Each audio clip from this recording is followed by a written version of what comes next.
Hi hello friends, welcome to Mouni cine updates. நம்ம Sindhu Bhairavi serial கிட்டத்தட்ட ஈரமான ரோஜாவே சீசன் 2 மாதிரியே தான் இருக்குது. லைட்டாக கொஞ்சம் இல்லை முழுக்க முழுக்க அப்படி தான் இருக்குது மேரேஜ் ட்ராக்கு. ஸோ அக்கா ஓடி போயிடுறாங்க, அதில் தங்கச்சி உட்கார வச்சு கல்யாணம் பண்ணிடுறாங்க.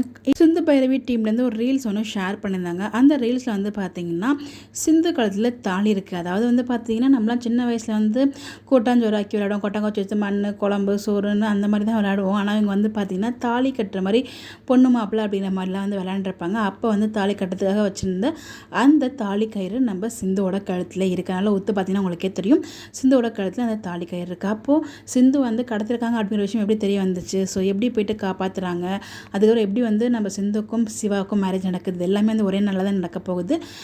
எப்படி வந்து பைரவி என்ற ஆறுமுகத்துக்கு நடக்குதோ அதே மாதிரி சிந்து அண்ட் சிவாவுக்கும் நடக்கும். எனக்கு தெரிஞ்ச ஹை வோல்டேஜ் டாக்காக தான் இருக்கும். ஆனால் அது வந்து கிட்டத்தட்ட ஈரமான ரோஜாவே சீசன் 2 மாதிரி தான் மேரேஜ் டாக்கை கொண்டு போயிட்டுருக்காங்க. பட் அதுக்கப்புறமாச்சும் ட்ராக் நல்லபடியாக கொண்டு போனால் நல்லாயிருக்கும் நான் நினைக்கிறேன். பார்ப்போம். சிந்துவோட கழுத்தில் தாலி இருக்குது. சும்மா அந்த ரீல்ஸ்க்காக போட்டிருக்காங்களா இல்லை உண்மையிலே மேரேஜ் நடக்குதா? உங்களுடைய கருத்துக்கள் மறக்காமல் கமெண்ட்டில் சொல்லுங்கள். Bye bye.